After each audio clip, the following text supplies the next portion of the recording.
Hello everyone, I am Desiree Esconde, your caregiver, and now I am performing how to clean the feeding materials for infants.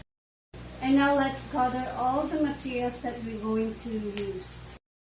I have two pails, one is empty and one is have a water with dipper. I have 3 basins for wetting, soaping, and rinsing. I have my soiled feeding materials, the bottle, the nipple, the ring, the spoon, and the tongue. I have the cleaning materials for the bottle feeding, the brush for the bottle, brush for the nipple, salt, sponge, and dishwashing liquid. And I have sterilized cloth, 2 sterilized cloths. And I have my aprons on. To start, do the hand wash and sanitize your hands. And now let's proceed cleaning the feeding materials. Una natin pong gagawin ay lagyan po natin ng tubig ang ating 3 basin.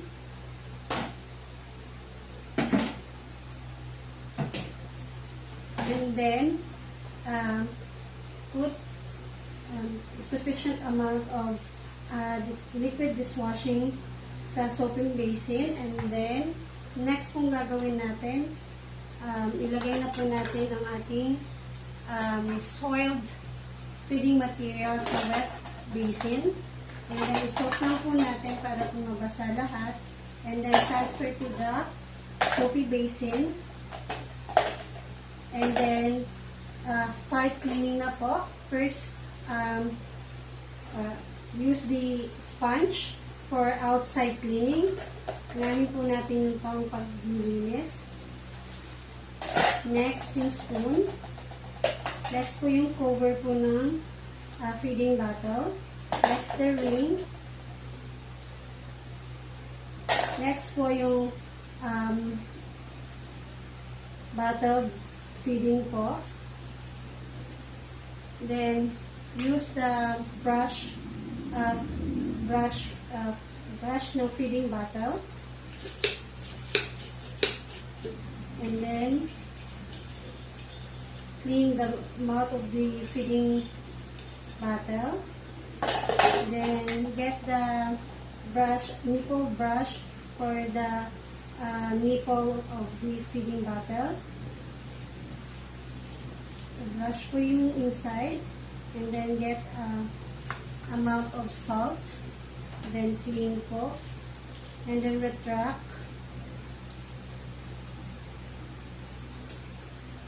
Then, clean po. Lagyan po rin ng asin. Then, i-brush po ulit para po matanggal yung soiled milk.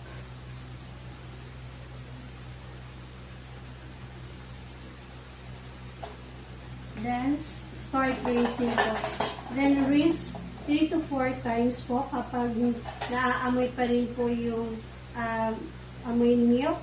So, yung stubborn milk and yung amoy sabon pa rin po. So 3 to 4 times siyang babandawan po. After po ma-rinse, ilalagay na po natin siya sa sterilized cloth.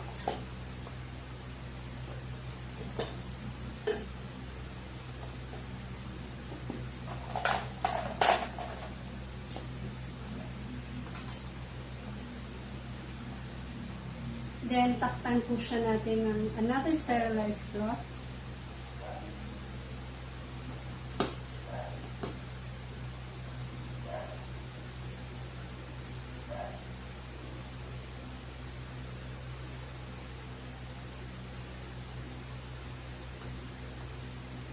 Kaya po natin siya tinatakpan to preserve cleanliness. For the post-care, take off your apron and put it in the hamper. Do the hand wash and sanitize your hands. And next, endorsement. And that's all. Hello, good day. I am Desiree Esconde, your caregiver. And now, I am performing the sterilizations for the feeding materials. A while ago, we do the cleaning the feeding materials, and now we're going to do how to sterilize the feeding material. For the sterilization feeding materials, for the materials we need 2 trays. First, the sterilization tray with a sterilization cloth, and the second tray is for the clean feeding materials, and we need another 1 sterilization cloth for the covering for the sterilization tray. And we have also a pitcher with the water, and assuming that this is the steamer. And aprons on, do the proper hand washing. If the materials is already ready, let's proceed the procedure. And now check the steamer. For the steamer, conventional use will do. But if you are using electric steamer or sterilization, check the manual, check the wiring if there is no animal bite, check the voltage, check the socket compatibility, and plug it if functioning. Then if functioning, unplug, tanggalin yung takip, tanggalin yung rack, and then lagyan ng water. Tapos, balik yung rack, and then cover it again. Plug it again, switch on, check if our steamer or sterilization is working, and if it's working, unplug and open the cover of the steamer and start to put the feeding materials to the rack of the sterilization.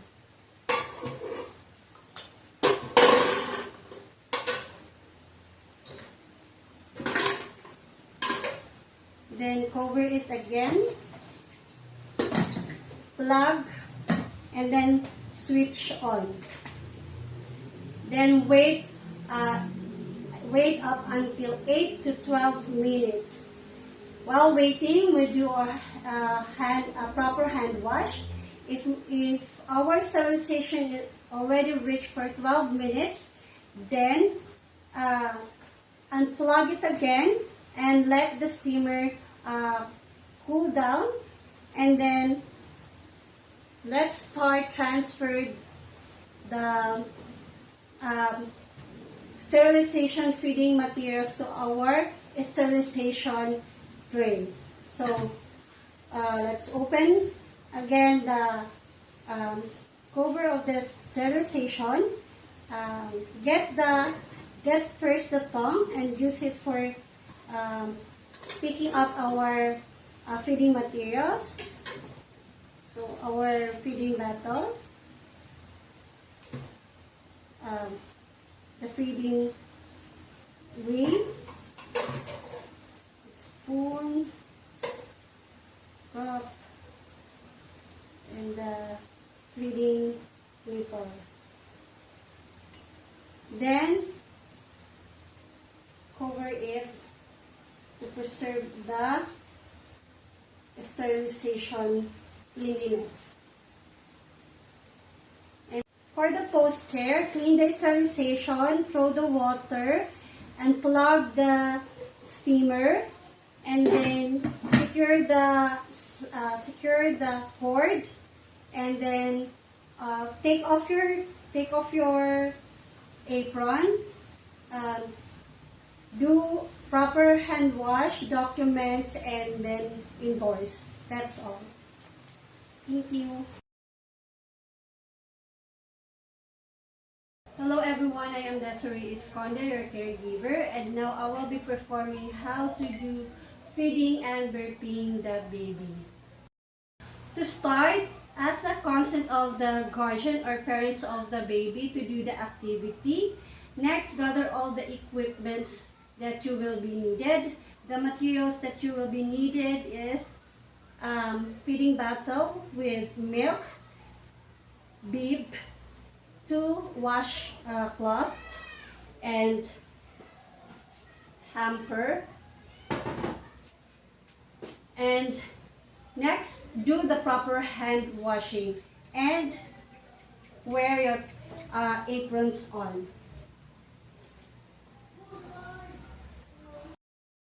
To check the temperature of the milk by dropping milk on the wrist. Next, get a washcloth. Ilagay po sa shoulder. And then, proceed to the baby. Get the bib.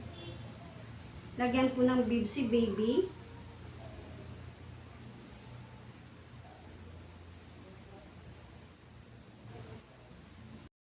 After lagyan ng bib si baby, i-ready yung bottle and i-ready din yung upuan para komportabling i-feed si baby.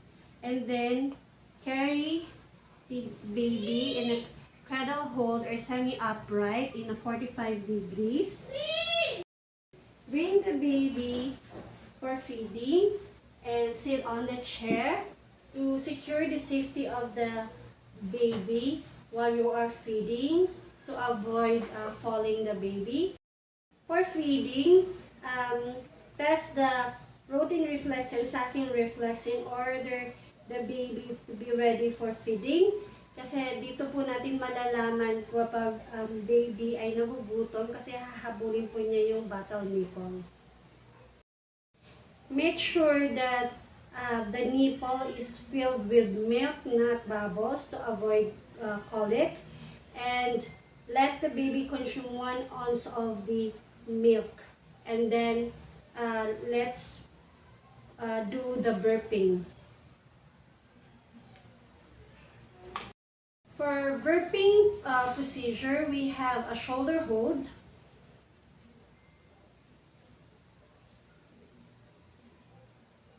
Forward hold. And also we have across the lap hold. If the baby already burp, bring the baby in the cradle hold. Then let the baby consume or finish the last ounce of the milk. Then same thing, check the rotting reflex or sucking reflex of the baby in order the baby is ready for feeding. And don't let the bottle get empty to avoid sucking the air and avoid colic. And if already done for if already finished for feeding, then same thing to do, burp again the baby in shoulder hold. Forward hold, across the lap hold, and bring the baby again in a cradle hold. Then, tap for those excess milk on baby face. Then, put it into the hamper. Bring the baby to the crib. Assume I have a crib here. Then,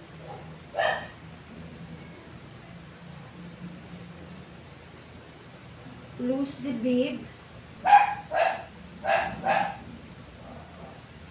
Put the bib in the hamper. Take off the washcloth. Put it into the hamper. Make it sure the baby is comfortable. For the post-care, make it sure the crib is locked. Take off the apron. Return all the materials into the right place. Do the hand wash. Do the documents and indoors.